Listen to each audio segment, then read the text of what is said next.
Hello प्यारे विद्यार्थियों, कैसे आप लोग। उम्मीद है बहुत अच्छे होंगे। एक बार फिर स्वागत है आप लोगों का। बच्चों देखिए, जो चैप्टर हम लोगों ने शुरू किया है गैर लाभकारी या गैर व्यापारिक संस्थाओं के वित्तीय विवरण, इसके अंदर हाल ही में हम लोगों ने न्यूमेरिकल पोर्शन को डिस्कस करना स्टार्ट किया है, जिसमें हम लोग प्रीवियस 2 क्लासेस कर चुके हैं। बच्चों देखिए, मैंने आप लोगों को बताया जब भी हम लोग इस चैप्टर के अंतर्गत न्यूमेरिकल पोर्शन की बात करेंगे तो हम लोग जनरली ये 3 स्टेटमेंट देखेंगे। पहला है प्राप्ति एवं भुगतान खाता, जिसको आगम शोधन खाता भी कहा जाता है। दूसरा आय व्यय खाता और तीसरा आर्थिक चिट्ठा। बच्चन तीनों के बारे में आप लोगों को बता चुका हूँ, क्या इनके प्रारूप रहते हैं, कौन कौन सी मद इनमें शामिल की जाती है, किस प्रकार इनको तैयार किया जाता है, हम ऑलरेडी डिस्कशन कर चुके हैं। और इससे पहले क्लास में हमने एक प्रैक्टिकल प्रॉब्लम लेकर के किस प्रकार इनको तैयार किया जाता है ये मैंने आपको बताया था। जी हाँ बच्चों, एक बात और हमने बताई है कि जब भी आप लोगों को यहाँ कोई न्यूमेरिकल करने के लिए दिया जाएगा, हाँ कोई भी जो प्रैक्टिकल प्रॉब्लम है वो दी जाएगी, उसमें जनरली आप लोगों को प्राप्ति एवं भुगतान खाता और इसके अलावा कुछ आवश्यक सूचनाएं दी जाएगी और इनके आधार पर आप लोगों को कहा जाएगा आय व्यय खाता और आर्थिक चिट्ठा तैयार करने के लिए। ठीक, तो आप लोगों को हमने प्रीवियस क्लास के अंदर प्रैक्टिकल प्रॉब्लम को लेते हुए बताया था कि किस प्रकार आप आय व्यय खाता और आर्थिक चिट्ठा तैयार करेंगे। आज की क्लास के अंदर भी हम लोग एक और प्रैक्टिकल प्रॉब्लम को लेकर के इन्हीं सब चीज़ों के ऊपर डिस्कशन करेंगे। तो चलिए अब ज़्यादा समय न लेते हुए आज की क्लास को हम लोग शुरू कर लेते हैं। जी हाँ बच्चों, आज की हमारी एक और प्रैक्टिकल प्रॉब्लम हमारे पास है। एक बार इसको रीड आउट करेंगे, उसके बाद हम लोग इसको सॉल्व करना शुरू करेंगे। लिखा है, एक क्लब का 31 मार्च 2013 को समाप्त होने वाले वर्ष का प्राप्ति एवं शोधन खाता निम्नवत है। प्राप्ति पक्ष दी गई है और आप लोगों को शोधन पक्ष दिया गया है। चलिए सबसे पहले प्राप्ति देख लेते हैं। इसमें है शेष आगे लाए, रोकड़ बैंक, उसके बाद है चंदा, फिर प्रवेश शुल्क, विविध व्यय, बैंक ब्याज, मेले में अंशदान। शोधन में आते हैं हम लोग मोविंग मशीन जो घास काटने वाली मशीन होती है वो कहलाती है। ग्राउंड किराया, वेतन, छपाई एवं लेखन सामग्री, कार्यालय व्यय, मरम्मत, सचिव का पारिश्रमिक, मेले में व्यय, फर्नीचर, शेष आगे ले आए, रोकड़ और बैंक। इसके अलावा आपको जो जानकारी दी गई है वो कुछ इस प्रकार है। वर्ष के अंत में 2000 चंदा का प्राप्त होना शेष था। चंदा 3000 रुपया आगामी वर्ष के लिए प्राप्त था। वेतन 1000 रुपया अदद था। मशीन व उपकरण पर 10% प्रति वर्ष और फर्नीचर पर 15% प्रति वर्ष की दर से ह्रास काटिए। बैंक ब्याज 50 रुपये अर्जित था। 1 अप्रैल 2012 को संपत्तियां थी मशीन व उपकरण 27,000 एवं फर्नीचर 8,000। 31 मार्च 2013 को समाप्त होने वाले वर्ष के लिए क्लब का आय व्यय खाता तथा आर्थिक चिट्ठा बनाइए। जी हाँ बच्चों, जब भी कोई प्रैक्टिकल प्रॉब्लम आप लोगों को सोल्व करने के लिए दी जाएगी, सबसे पहले आप लोग उसको अच्छे से रीड आउट कर लेंगे। ठीक है, अब देखिए इसे रीड आउट करके हमें क्लियर हो गया कि जो गिवन है आप लोगों को वो प्राप्ति एवं शोधन खाता है। इसके अलावा आपको कुछ एक नीचे आवश्यक जानकारी प्रदान की गई है और इन सब के आधार पे आप लोगों को देखिए लास्ट में लिखा है इन्होंने 31 मार्च 2013 को समाप्त होने वाले वर्ष के लिए क्लब का आय व्यय खाता तथा आर्थिक चिट्ठा बनाइए। जी आप लोगों को आय व्यय खाता और आर्थिक चिट्ठा बनाने के लिए कहा गया है। अब देखिए बच्चों, यहाँ हमने आपको एक बात बताई है कि हमारे पास जो मदें होती है, जो ट्रांजैक्शंस होती हैं, वो 2 प्रकार की होती है, एक आयगत और एक पूंजीगत। जब हम लोग प्राप्ति भुगतान खाते की बात करते हैं तो हम इसके अंदर दोनों प्रकार के मदों को लाते हैं, भले वो आयगत हो या फिर पूंजीगत हो।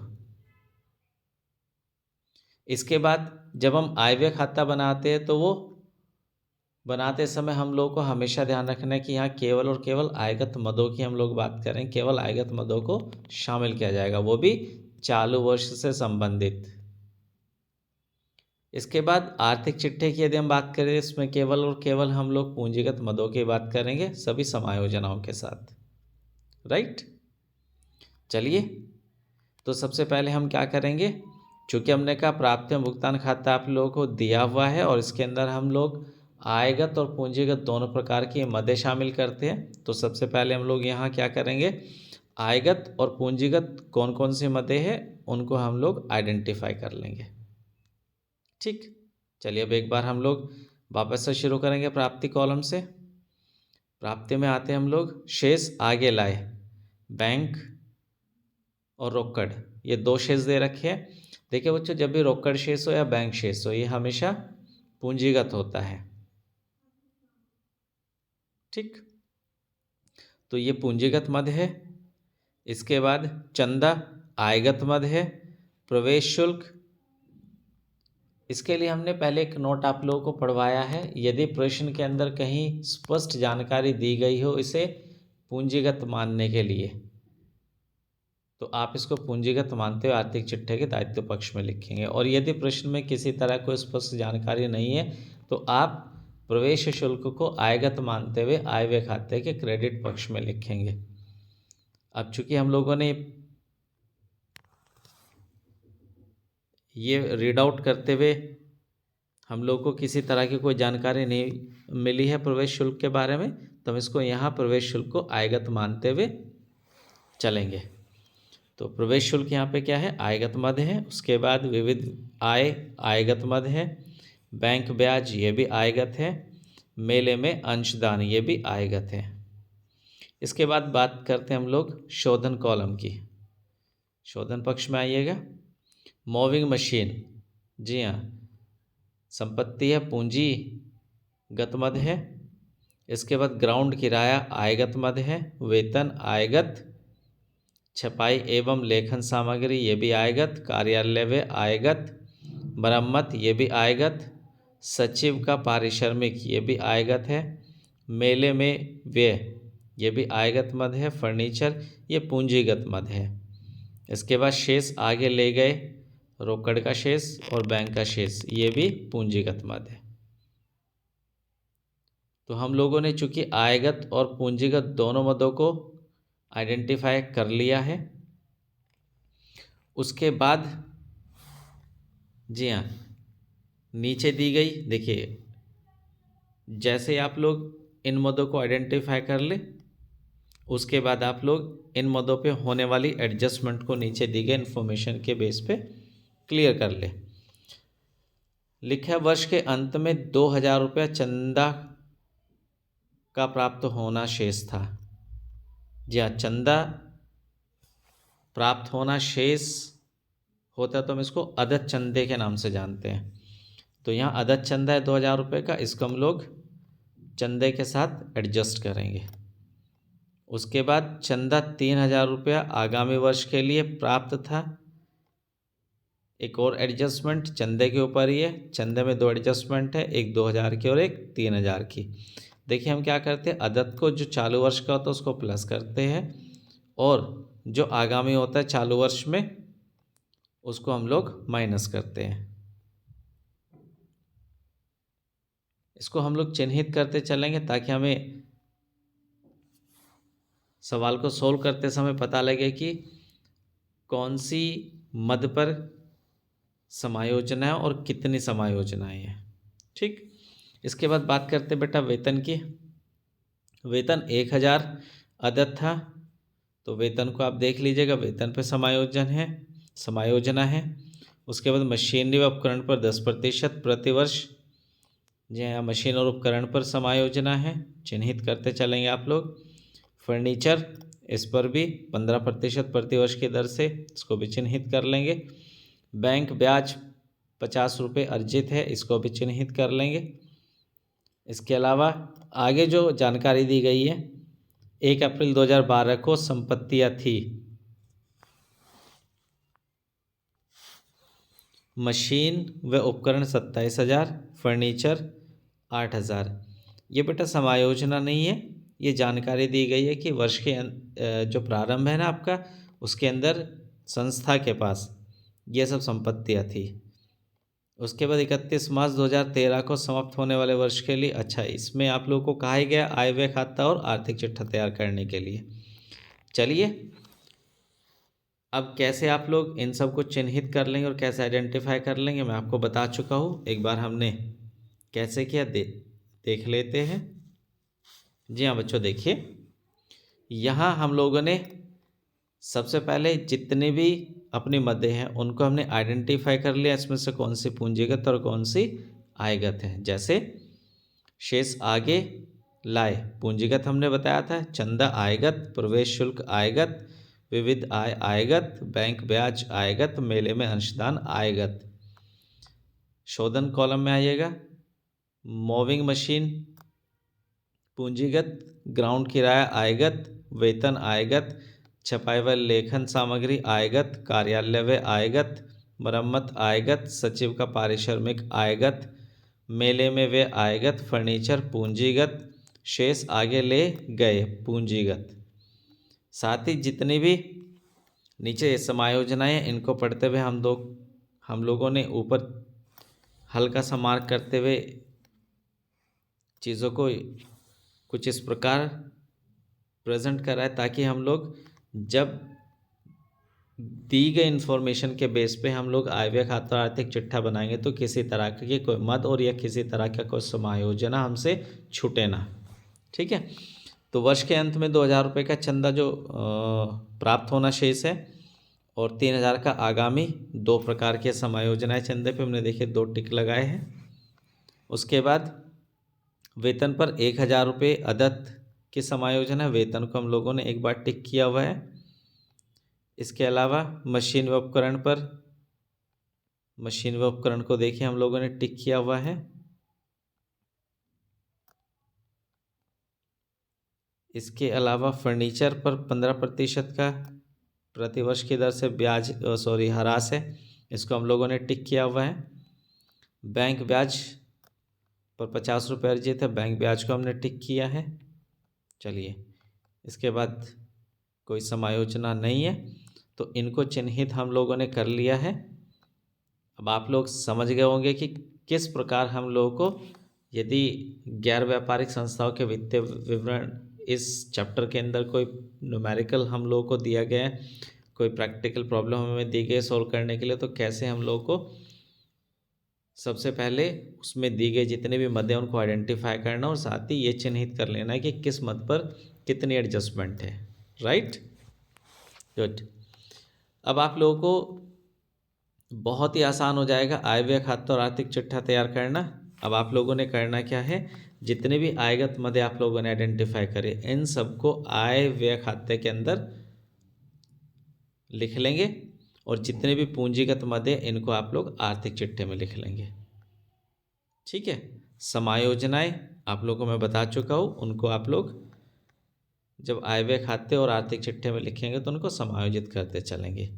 जी हाँ, एक और मैंने आप लोगों को विशेष बात बताई थी, जो हमारी समायोजनाएं होती है ये दोनों प्रकार के स्टेटमेंट में आएगी, आय व्यय खाते में भी और आर्थिक चिट्ठे में भी।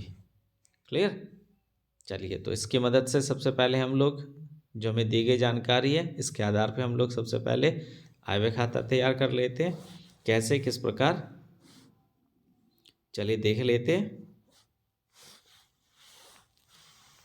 जी हाँ बच्चों, ये हम लोगों ने दी हुई जानकारी के आधार पर आय व्यय खाता तैयार किया है। देखिए बड़ा सिंपली हम लोगों ने जो आयगत मद आइडेंटिफाई करी है उनको हम लोग सीधे सीधे यहाँ प्राप्ति एवं शोधन खाते से आय व्यय खाते के अंदर हस्तांतरित कर देंगे। चलिए प्राप्तियों से हम शुरू करेंगे। अच्छा, जो प्राप्तियाँ होती है प्राप्ति एवं शोधन खाते की वो सब आय व्यय खाते के लिए आय होती है, और जितने भी प्राप्ति एवं शोधन खाते की शोधन खाते का जो शोधन है या फिर भुगतान है, उन सब को हम लोग आय व्यय खाते के यहाँ व्यय में दिखाएंगे। ठीक है, वो सब व्यय होते हैं। क्लियर। चलिए, तो प्राप्तियों को हम लोग जो आयगत प्राप्तियाँ हैं और अपने चालू वर्ष से संबंधित है, उन सबको हम लोग आय व्यय खाते के आय पक्ष में ले जाएंगे। इसमें है चंदा। अब चंदे पर देखिए, हम लोग को दो एडजस्टमेंट करनी है। हमने कहा था चालू वर्ष का यदि चंदा प्राप्त होना शेष है तो हम उसको अदत्त कहेंगे और वो प्लस होता है, और यदि आगामी है तो उसको माइनस करेंगे, जैसे कि हम लोगों ने यहाँ किया है। चंदा 20,500, अदत्त हम लोगों ने प्लस किया 2,000 और अग्रिम हम लोगों ने माइनस किया 3,000। टोटल 19,500 का अमाउंट आप लोग बाहर निकाल लेंगे। इसके बाद प्रवेश शुल्क, हमने एक छोटा सा स्टार लगाया इस पर। आप लोगों को बताया कि यदि स्पष्ट जानकारी क्वेश्चन के अंदर दी गई है तो आप उसी के अनुसार चलेंगे, और अगर कोई इन्फॉर्मेशन नहीं दी गई है तो आप लोग सीधे सीधे इसको आयगत मत मानते हुए आय व्यय खाते के आय पक्ष में ट्रांसफ़र कर देंगे। सो हम लोगों ने प्रवेश शुल्क को यहाँ से आय व्यय खाते के आय पक्ष में 2,000 रुपये ट्रांसफ़र किया है। इसके बाद विविध व्यय है, इसको हम लोग आय व्यय खाते के आय पक्ष में ले जाएंगे। बैंक ब्याज है, इसको हम लोग आय पक्ष में ले लेंगे। चिन्हित है, इसका मतलब यहाँ एक समायोजन है।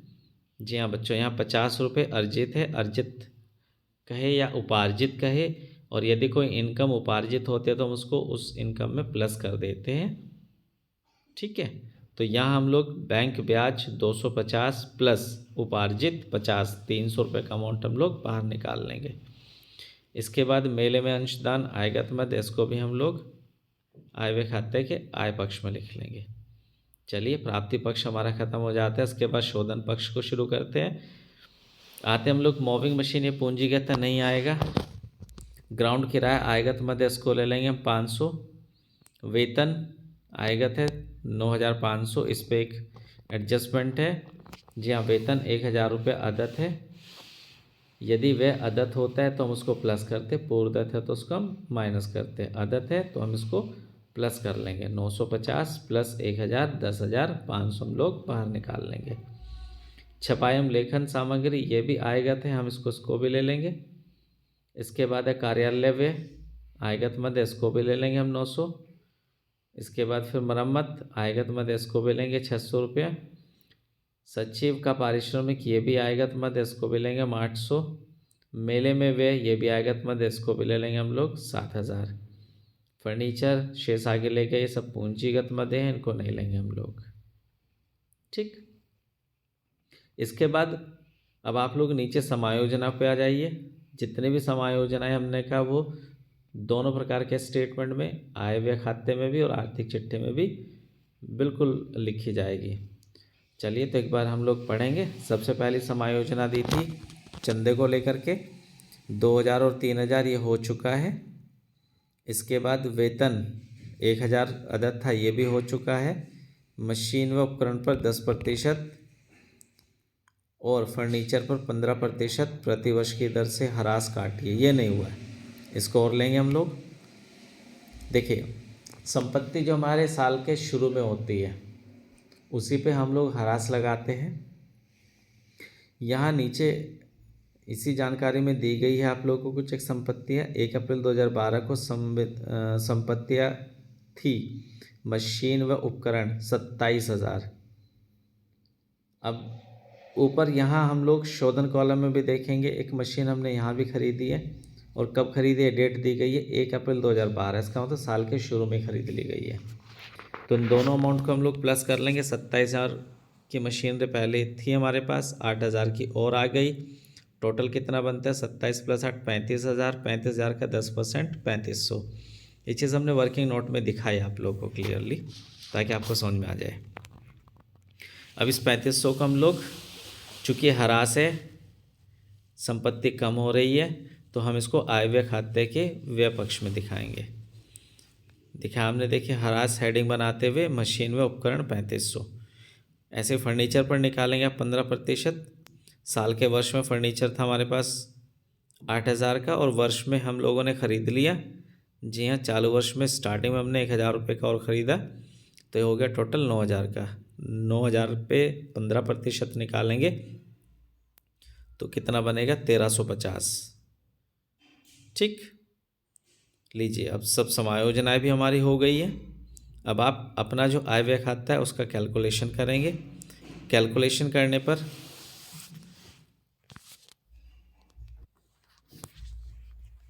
आय पक्ष का जो योग आएगा वो 27,050 आएगा और जो व्यय पक्ष का योग है वो 25,850 आएगा।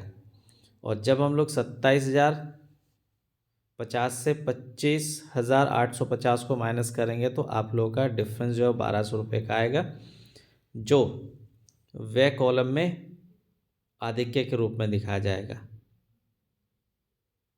राइट, आई होप आप लोगों को ये आय व्यय खाता समझ में आया होगा किस प्रकार हम लोगों ने बनाया है। चलिए, अब जितनी भी पूंजीगत मदें बची है इनकी मदद से हम लोग आर्थिक चिट्ठा तैयार कर लेंगे। कैसे और किस प्रकार, ये आगे देखिएगा। जी हाँ बच्चों, देखिए हम लोगों ने जितने भी पूंजीगत मदें हम लोगों ने आइडेंटिफाई करी थी उनकी हेल्प से आर्थिक चिट्ठा तैयार किया है। यहाँ बात जो आप लोग को ध्यान रखने वाली है वो ये है कि आर्थिक चिट्ठे दो बनेंगे यहाँ, एक वर्ष के अंत में जिसको हम प्रारंभिक आर्थिक चिट्ठा कहेंगे और एक वर्ष के अंत में। प्रारंभिक चिट्ठा प्रारंभिक शेषों की मदद से बनेगा, इसमें किसी तरह कोई समायोजना नहीं आएगी। और जो अंतिम आर्थिक चिट्ठा है इसमें हम लोग सभी पूंजीगत मदों को लेते हुए समायोजनाओं के साथ इसको तैयार करेंगे। राइट, चलिए तो बेटा सबसे पहले हम लोग प्रारंभिक आर्थिक चिट्ठा बनाते हैं, चूँकि बेहद आसान है। प्रारंभिक आर्थिक चिट्ठा बनाते समय साल के शुरू के जितने भी शेष हैं उनको सबसे पहले आप लोग आइडेंटिफाई करें। देखिए यहाँ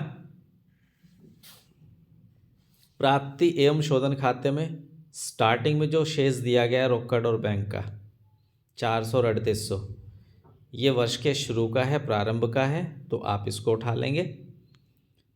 रोकड़ 400, बैंक 3800।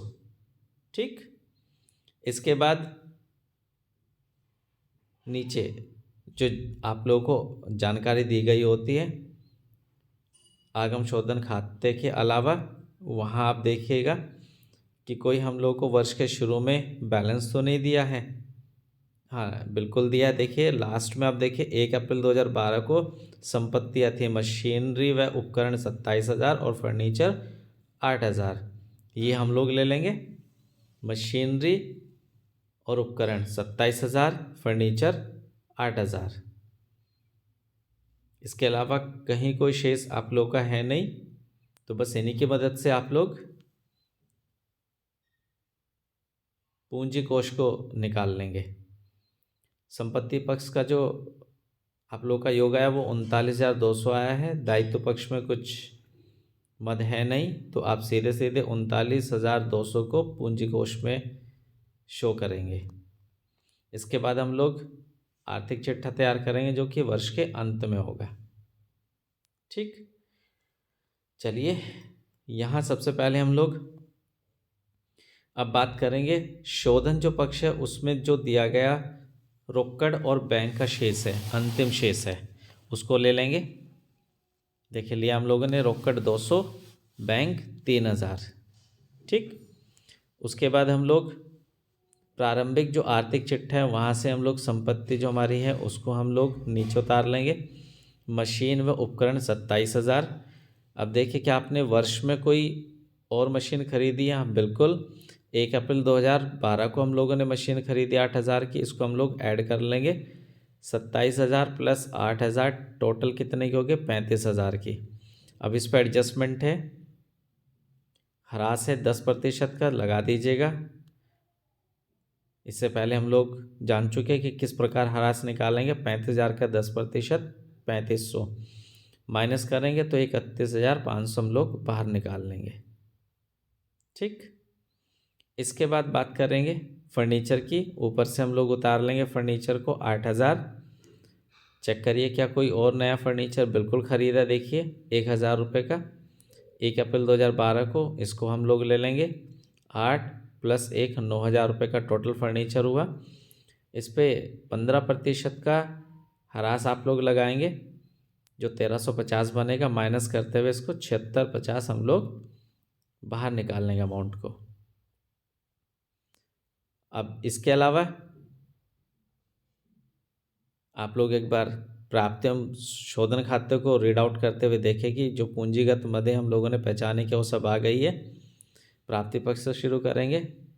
जी हाँ, प्रारंभिक शेष जो रोकड़ और बैंक का है, ये प्रारंभिक आर्थिक चिट्ठे में जा चुके हैं। क्लियर। और कोई इधर पूंजीगत मद नहीं है। शोधन पक्ष में आते हम लोग, इधर मूविंग मशीन है 8,000 जा चुकी है नीचे।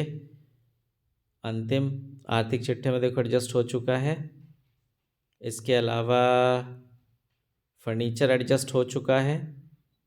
शेष आगे ले गए, रोकड़ का 200 और बैंक का 3,000, ये हमारा आ चुका है। अब इसके बाद हम लोग एडजस्टमेंट को एक बार चेक कर लेंगे। वर्ष के अंत में 2,000 रुपये का चंदा प्राप्त होना शेष था, इसको हम लोग लिखेंगे, ये संपत्ति होती है हमारे लिए।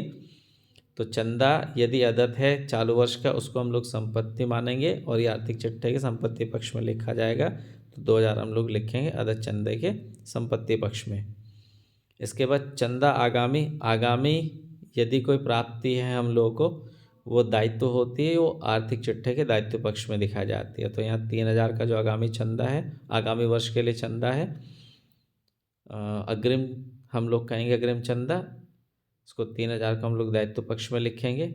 इसके बाद वेतन 1,000 रुपये अदत्त है। खर्चा यदि अदत्त होता है तो दायित्व होता है, और यदि कोई खर्चा पूर्वदत्त होता है तो वो संपत्ति होता है। तो चूंकि वेतन यहाँ 1,000 अदत्त है तो हम इसको दायित्व पक्ष में लिखेंगे। इसके बाद बच्चों देखिए, हरास मशीन व उपकरण ये हो चुका है। फर्नीचर पर 15% का हरास ये भी हो चुका है।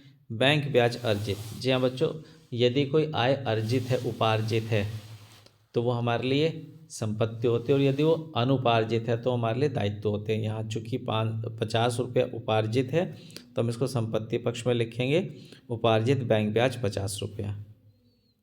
यहाँ सभी एडजस्टमेंट हमारी हो चुकी है।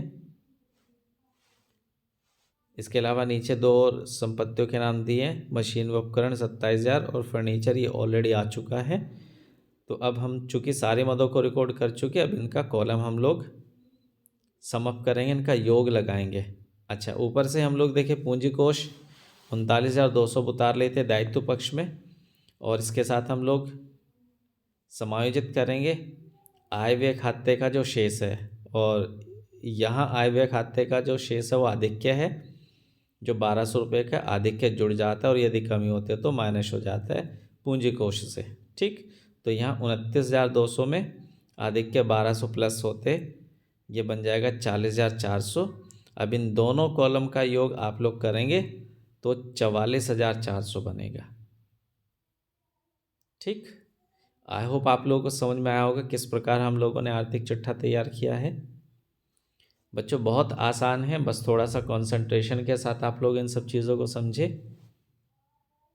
ठीक, चलिए, उम्मीद करते हैं कि आप लोगों को ये चैप्टर अच्छे से समझ में आया होगा।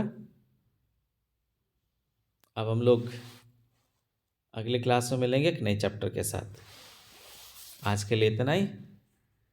अब आप लोग पढ़ते रहिए, खूब स्वस्थ रहिए, मिलते हैं अगली क्लास में।